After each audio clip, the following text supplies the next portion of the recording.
Hello guys, kaka-spray lang natin ng mga damo sa durian at kakao natin. May umuusbong na naman na mga damo.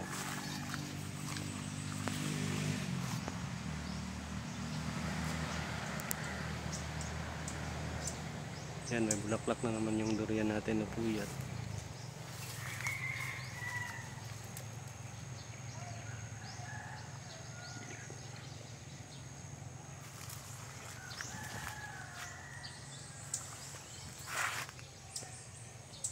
Tapos sa kakao natin nag-pruning tayo, kaka-pruning lang. Yan, ang pagpa-pruning po ay iwas padrat o yung nangingitim yung kakao natin. Cause po niyan ay fungi. Ito, yung kakao natin ay bulaklak. Tapos ito mga pag medyo malaki na to, yung parang battery, yung battery kakapal, yun natin, ibalot natin ng cellophane parang ganito.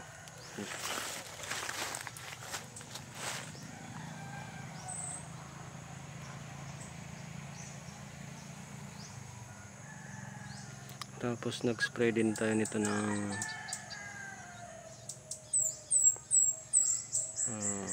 fungicide, yung copper base, para sa iwas padrat disease.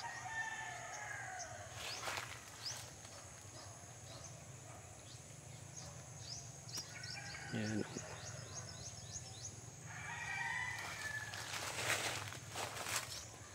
Kaya pala pinupruningan to guys, kasi para maganda yung circulation ng hangin dito sa may katawan niya. Kasi pag yan, pag natabunan yung may katawan, yan yung magandang pugaran ng mga fungi na nagkakos ng padrat o pangingitim ng mga kakao natin. Tapos pag may isang bunga na magkakaroon ng padrat, damay-damay na rin yung iba. Kaya pag may isang bunga kayong may padrat, tanggalin nyo tsaka itapon nyo sa malayo.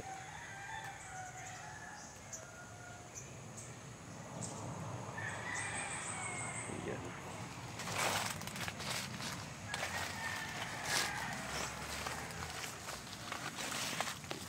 Ito, bulaklak.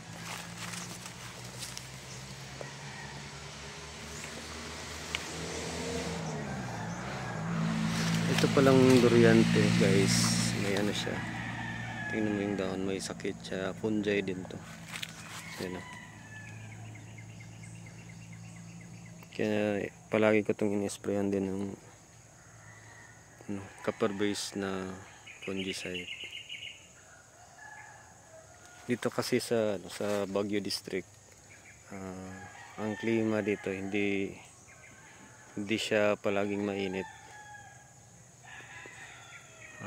Kadalasan dito pag tanghali, umaambon tapos umuulan, halos araw-araw yan. Kaya prone yung mga tanim dito sa mga fungi.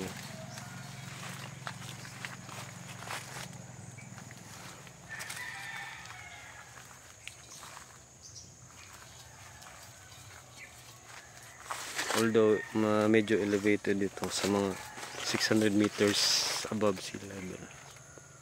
Kaya maganda siya sa durian tsaka sa kakao.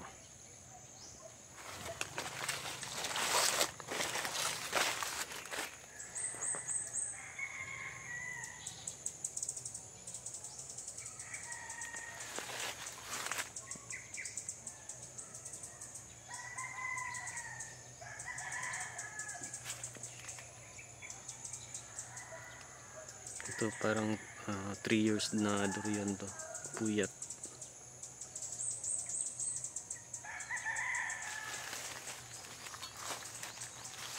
Ito mga 2 years. Tsaka ito yung pinakamataas ko na durian. Puyat din yan.